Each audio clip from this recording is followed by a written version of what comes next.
बिस्मिल्लाहिर्रहमानिर्रहीम। अस्सलामु अलैकुम बच्चे और बच्चियों, आप सबके क्या हाल हैं। आज हम चैप्टर 9 शुरू करेंगे। आप अब इससे पहले मैंने आपको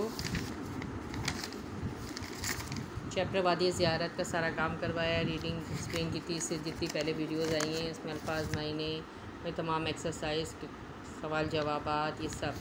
और आखिरी में मैंने इसमें नकरा मारफा करवाया था और साथ में तफरी मुकाम पर आपको कहा था कि 2-2.5 पैराग्राफ का एक ऐसे लिखिएगा आप, यानी कि मजमून लिखिएगा। ठीक है, यहाँ तक काम हो गया अल्हम्दुलिल्लाह आपका। अब हम आज से नया चैप्टर शुरू करेंगे, अनोखा तोहफ़ा। ये छोटा हल्का फुल्का सा वो है चैप्टर, बहुत आसान सा। आप बराए मेहरबानी घर में रीडिंग करें, राइटिंग पर भी इम्प्रूव करें। अभी तक बच्चों का काम मुकम्मिल नहीं है। काफ़ी बच्चों ने बहुत देर से काम किया, कुछ स्लो, बहुत ही पीछे हैं, कुछ साथ चल रहे हैं। तो कोशिश ये करें कि जल्द से जल्द काम कंप्लीट करें और लर्निंग करें, रीडिंग पर भी तवज्जो दें। रीडिंग, राइटिंग, ये सब चीज़ें जब आप घर पे हैं, आपको टाइम मिल रहा है, तो आप अपने घर में रह के रीडिंग पे तवज्जो दें, लर्निंग करें और राइटिंग इम्प्रूव करें और काम मुकम्मल करें। सब के सब बच्चे, बहुत ज़्यादा काम इनकम्प्लीट है काफ़ी बच्चों का। बिस्मिल्लाहिर्रहमानिर्रहीम। देखें, ये अनोखा तोहफ़ा यानी कि एक नायाब हैरानकुन तोहफ़ा।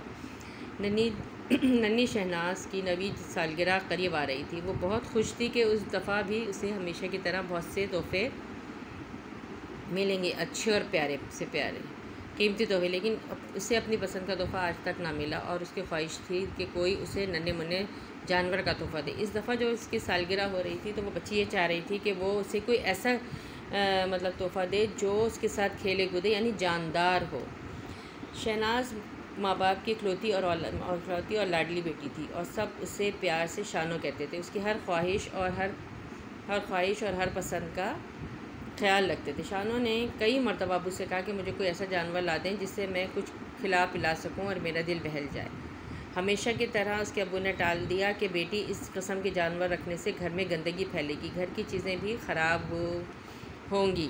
देखो ना, हमने तुम्हें कितने ढेर सारे खिलौने ला कर दिए हैं, इनसे खेला करो। फिर एक रोज़ उन्होंने शानों के लिए रुई के बने हुए नन्हे मुन्ने जानवर भी ला के दिए, जिनमें बिल्ली का बच्चा, खरगोश, भालू का बच्चा भी था। लेकिन शानू तो जीता जागता और उछल कूद करने वाला जानवर का बच्चा मंगवाना चाहती थी। वो ये चाहती थी कि कोई जानदार हो, जैसे बिल्ली का बच्चा हो, खरगोश वगैरह।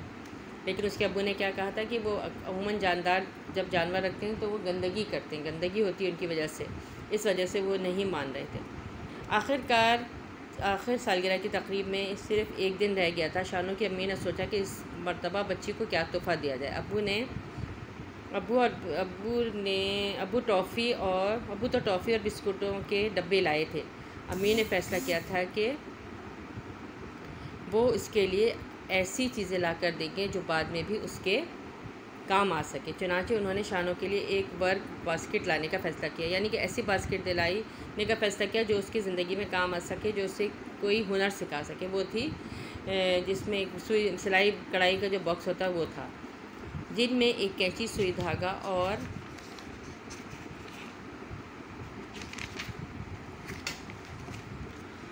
धागा फिरकियाँ होंगी, फिरकियाँ यानी वो रेल वगैरह। इस तरह शानों को सिलाई का शौक़ पैदा होगा। सालगिरह वाले दिन शानों की अम्मी उसे खिलौनों की दुकान पे ले गई। वहाँ खिलौनों के अलावा और भी बहुत कुछ चीज़ें मिल रही थी। शानों ने दुकान पर घूमना शुरू किया, फिर बास्केट को एक मेज़ पर रखकर बिल्ली के एक बच्चे को देखने लगी जो एक बास्केट के अंदर बैठा अंगड़ाइयाँ ले रहा था।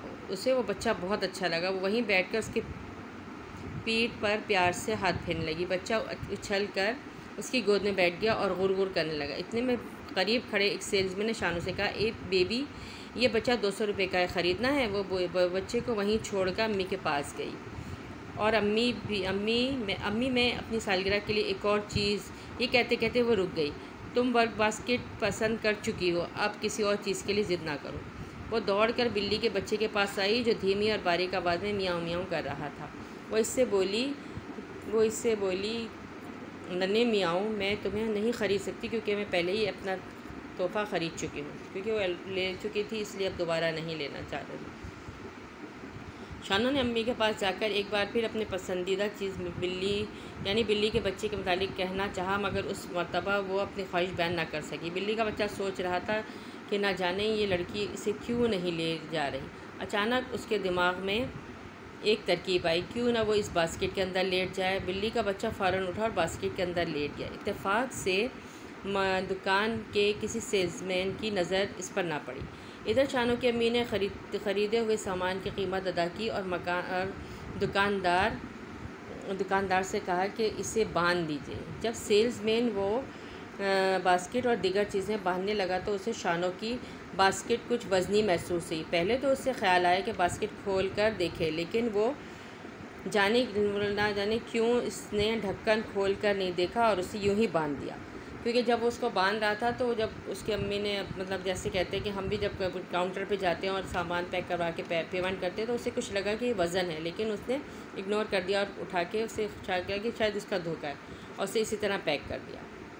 घर पहुँचे तो वहाँ शानो के बहुत से अजीज़ रिश्तेदारों की तरफ से तरह तरह के खूबसूरत तोहफे आ चुके थे। अब्बू ने शानो को समझाया कि बेटा तमाम तोहफ़ों के पैकेट ऐसे ही बंद हैं। आज शाम को केक काटने के बाद उन्हें खोल कर देखेंगे। शानो की हम उम्र सहेलियाँ गुड्डी, लुबना, सलमा, उज़मा सब जो लड़कियाँ आई हुई थी। घर के बहुत से लोग घर को रंग बिरंगी झंडियों से सजा रहे थे, वो बारिश से सजाने में लगे हुए थे। शानो के करीबी अजीज़ रिश्तेदार तो दिन में ही पहुँच चुके थे। अलबत्ता दीगर मेहमान और बच्चे सालगिरह के तकरीब के मुकर्रर वक्त पे कुछ देर पहले पहुँचे। मुकर्रर वक्त तक घर में बच्चों का अच्छा खासा हुजूम हो गया था। ऐसा लग रहा था जैसे हर तरफ रंग बरंग फूल खिले। जैसे अमूमन आप भी देखते होंगे आपकी सालगिरह में सब सजाया जाता है, इसी तरह इसकी तकरीब बनाई जा रही थी। और शानो इन सब के दरमियान एक खूबसूरत तितली की तरह की मानिंद उड़ती फिर रही थी। सब मेज़ के गिर्द जमा हुए, सालगिरह का केक कटा और गीत गाया। बच्चों ने केक, पेस्ट्री, समोसे, मिठाई और फल वगैरह मज़े ले लेकर खाए। अब शानो के तोहफ़े भी देख लें जो इसकी सहेलियों, अजीज़ों और रिश्तेदारों ने दिए हैं, अब्बू ने कहा।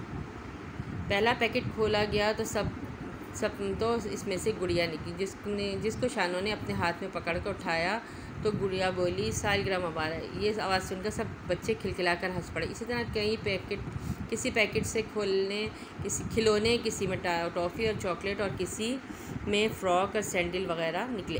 इतने में शानो की खाला की आवाज़ आई, शानो बेटी अपनी अम्मी का दिया हुआ तोहफ़ा भी तो हमें दिखाओ। शानो ने हंसते मुस्कुराते चेहरे पर एक लम्हे के लिए उदासी की लहर दौड़ गई, क्योंकि उसे वो इख्तियार बिल्ली का बच्चा याद आ गया।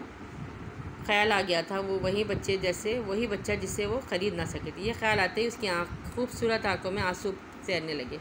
खाला दौड़कर उसके पास आई और प्यार करते हुए कहने लगी, बेटी तुम उदास हो गई, क्या बात है? अम्मी ने तुम्हें कोई तोहफ़ा नहीं दिया? शानो आंसू पोंछते हुए धीमी आवाज़ में बोली, नहीं खाला जान, अम्मी ने तोहफ़ा दिया है, ये रहा उनका तोहफ़ा।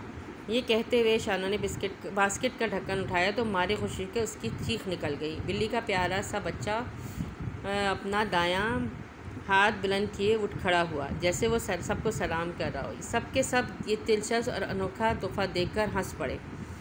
शानो ने अपनी अम्मी अब्बू को यकीन दिलाया कि मुझे नहीं मालूम कि ये बच्चा कब और किस तरह उसकी ख़रीदी हुई बास्केट के अंदर घुस कर बैठ गया। शानो के अब्बू ने अपनी प्यारी लाडली को खुशी के ख्याल से दुकानदार को उसकी कीमत भिजवा दी और इस तरह उसकी पहली मरतबा अपनी सालगिरह की सच्ची खुशी महसूस हुई। यानी कि वो ये बता रहे हैं कि जिस तरह बच्चे ख्वाहिश करते हैं तो अल्लाह ताला कभी कभी ऐसी ख्वाहिशें इस तरह पूरी हो जाती हैं।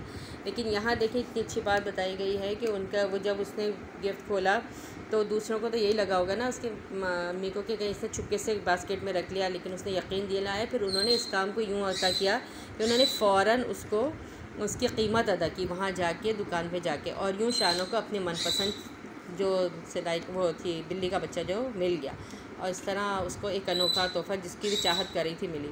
बच्चों ये आपने कर लिया, रीडिंग करी है, इसकी बहुत अच्छी तरह 2-3 दफ़ा रीडिंग कीजिएगा और इसके ये 4 अल्फाज आप लिखिएगा, अल्फाज के मायने लिखिएगा अनोखा तोहफ़ा के। ये देखिए,